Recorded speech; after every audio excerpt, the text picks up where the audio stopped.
Ashamaa akkam jirtu daawwattoota keenya kan daawwachaa jirtan oduu qubeeti oduu sa'a kana kan isinitti himu ani beekanii taakkalaati.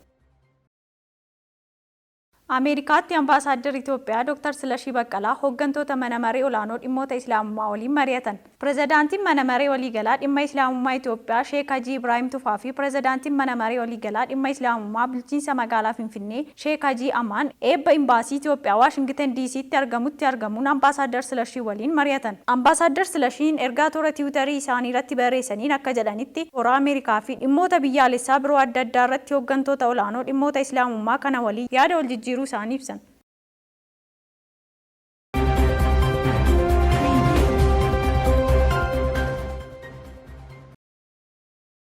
Qormaanni biyyoolessaa kutaa 12ffaa kan bara 2015 kennamuu eegale. Qormaanni biyyoolessaa kutaa 12ffaa kan bara 2015 kennamuu eegaluu isaa Ministeerri Barnootaa beeksise. Ministeerichi barattoota saayinsii hawaasaa baratan kan har'a qormaaticha fudhachuu jalqabanii fi milkaa'ina gaarii akka hawwus ibse.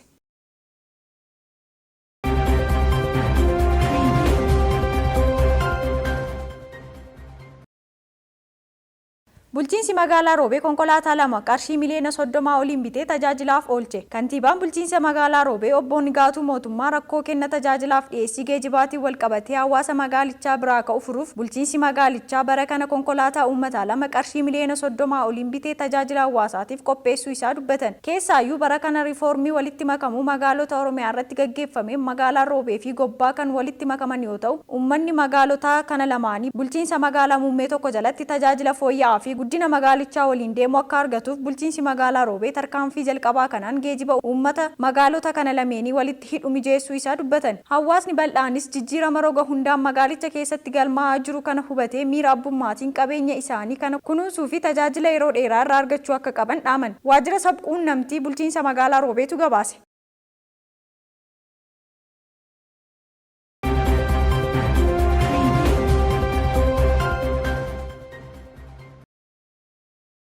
Giddugala gabaa Jijjigaarraa balaa ibiddaa mudateen qabeenyi qarshii biliyoona 1.5 olii barbadaa'e. Giddugala gabaa Jijjigaarraa balaa ibiddaa mudateen qabeenyi qarshii biliyoona 1.5 olii barbadaa'u koreen deeggarsaa fi qabeenya manca'ee adda baasuu beeksise. Magaalaa Jijjigaarraa bakka Taayiwaan jedhamee beekamutti waxabajji 30 bara 2015 galgala keessa sa'aatii 5 irratti balaa ibiddaa mudateen qabeenyaa fi manneen daldalaarra mancaatiin qaqqabu kan yaadatamudha. Haaluma kanaan qabeenyi qarshii biliyoona 1.5tti tilmaamamu manca'us sakattaa qabeenya manca'ee adda baasuu gaggeeffamee beekamu. Miseensi koree deeggarsaa fi qabeenya manca'ee adda baasu Sheek Abdul Qaadir Huseen ibsan. Gama biraatiin korichi abbootiin qabeenyaa hawaasa daldalaa akkasumas baankonni garaagaraa deeggarsa taasisuuf waadaa galuu ibsan. Haga ammaatti deeggarsi qarshii miliyoona 102 taasifamuu ragaan sabquunnamtii naannichaarraa argame ni mul'isa.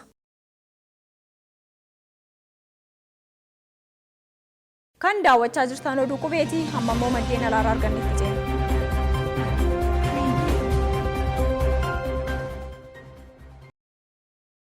Lammiileen Sudaan kuma hedduun lakkaa'aman wal waraansa Sudaan keessatti deemaa jiru baqatanii daangaa Masrii irratti rakkachaa akka jirantu himame. Lammiileen Sudaan kuma hedduun sababa wal waraansa Sudaan keessatti deemaa jiru baqatanii gara daangaa Masriitti kan imalan rakkachaa akka jirantu himame. Wal waraansi Sudaan keessatti deemaa jiru erga jalqabee as namoonni miliyoona 3 ta'an qe'ee isaanii irraa akka buqqa'anii fi isaan keessaa miliyoona 2 walakkaa kan ta'an biyya keessatti akka buqqa'anii jirantu ibsame. Akka gabaasni Margariit Bashir VOA'dhaaf qindeessitee ibsitetti wal waraansi erga jalqabamee guyyaa 100 ta'e kanaan kan ka'e lammiiwwan Sudaan biyya isaanii keessatti buqqa'anii miliyoona 2 walakkaa irraa kan hafan gara biyyoota ollaatti kan baqatanidha. Biyyoota ollaa Sudaan keessaa biyya Masrii haga ammaatti lammiileen Sudaan lakkoofsi isaanii 200,000 fi 50,000 ta'an kan simatte yoo ta'u, baqattoonni 100,000 fi 20,000 ta'an immoo daangaa biyyoota lamaanii irra qubatanii eeyyama mootummaa Masrii eeggachaa akka jirantu gabaafame. Mootummaan namoota daangaa irratti ittifamanii viizaa sobaatiin akka biyya isaanii hin seenne adda baafachuudhaaf akka ta'e hangaa'onni mootummaa Masrii yommuu ibsaa jiran kanatti dhaabbanni Reefugii Internaashinaal Masrii waliigaltee namoota daangaa qaxxaamuranii isa bara 2004